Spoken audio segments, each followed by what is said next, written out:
I already gave you the perfect game day nachos. Now let's make the wings. Walk with me. The big game is only a few days away at this point, and you will be making a massive mistake if these super simple and easy buffalo wings were not on the menu.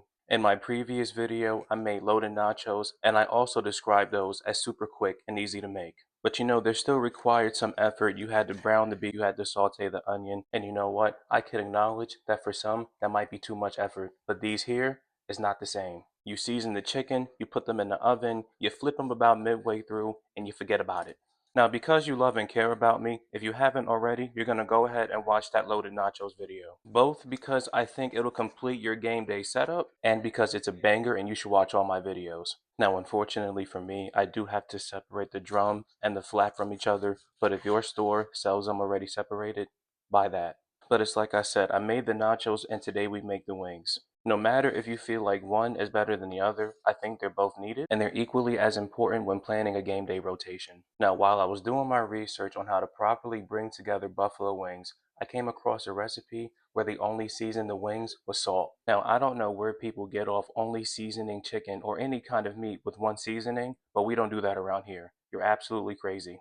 And if you're new around here, I also have to season my counters. So on top of seasoning the chicken with pepper, make sure you season your counters with pepper as well. And while I am adding a total of 4 seasonings to these wings, I don't want to season them too heavily. I want the chicken to have taste. I want there to be a flavor profile, but I also don't want them to feel heavy either. So with that being said, we're going to season this side and then we're going to flip the pieces over and season the other side. I have flipped my chicken over, I have washed my hands, and we will proceed to season the other side of this here meat. I will also take this time to mention that our 4 seasonings of choice are garlic powder, salt, pepper, and paprika. Now, I don't know how close attention you've been paying to my right hand, but a moment ago I did have a glove on it. And despite being left-handed, I prefer seasoning with my right hand. The glove was dirty with the chicken stuff on it, so I took it off and I'm doing it like this. Now, once you finish seasoning your chicken and your counter, you're going to want to go ahead and massage the seasonings into the chicken. Sometimes you have to beat your meat, and sometimes you just have to massage it like this.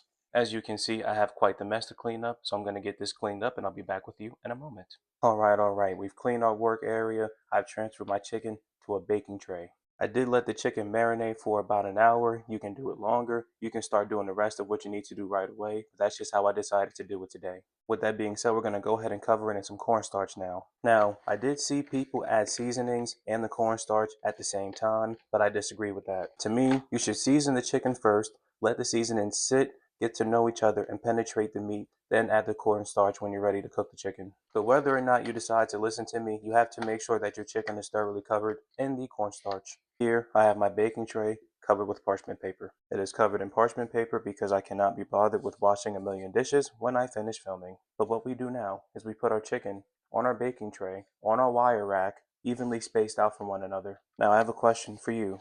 Yes, you watching the video. Are you a flat or a drum kind of person? Me personally, I'm just trying to eat. I don't really get caught up in all the particulars.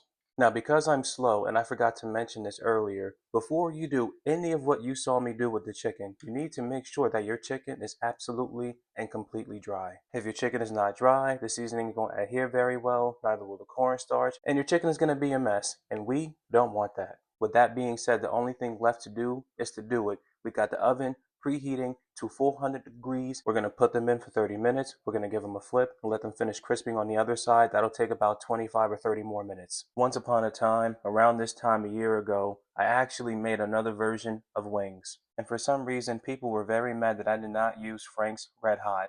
Now, to be honest, I understand when people see wings and they see sauce, they think of Frank's Red Hot. But I was not trying to make buffalo wings, so I don't know what the problem was. Because of what was available to me at the time, I used sriracha, and you know what? I thought they came out just fine. But that's in the past now, so it kinda is what it is. With that being said, I poured a whole thing of Frank's Red Hot sauce in here, added some salt, and I've just added some brown sugar. We're gonna finish this with some butter, and we're gonna turn on the heat until this is all combined and mixed together. We're gonna taste and adjust if needed, and then we're gonna move on. Alright, boys and girls, the chicken is fresh out the oven. It's been 30 minutes. I think it looks quite good. Please disregard my oven gloves. We're going to give them a flip and continue cooking them. Please be careful when you do this. This chicken is fresh out the oven. I am risking my health and safety to do this. See, chicken, he's flipped. I have sufficiently burned my fingers. We're going to put these back in the oven for about 25 minutes, like I said before. About 30 more minutes have passed. Here are the wings without the sauce. Tell me, be honest, do they look pretty? You know what? I know they look pretty. I don't need your validation. I've moved our perfectly cooked and perfectly crispy wings to a bowl, and now I cover them in the sauce. What happens now is you take your bowl, you shake it all about until your wings are evenly and perfectly coated in your sauce. Look at that. Fiery red. Perfect. Just the way I need it to be. When you see this thing that you put sauces and such in, tell me, what do you think? If you thought we were going to make our own blue cheese dressing, you would be absolutely incorrect. I don't have the time for all that today. Just put some of the store-bought stuff in here and go about your business. Now, because I'm feeling fancy, I'm serving the wings on this. So to set the mood and to make it feel like game day, we're going to put this in the middle and build the wings around this. So just take your fiery red, hot and spicy wings and put it around the blue cheese. Now, I don't know what looks better between this and the nachos, but if you make both, you won't have to pick.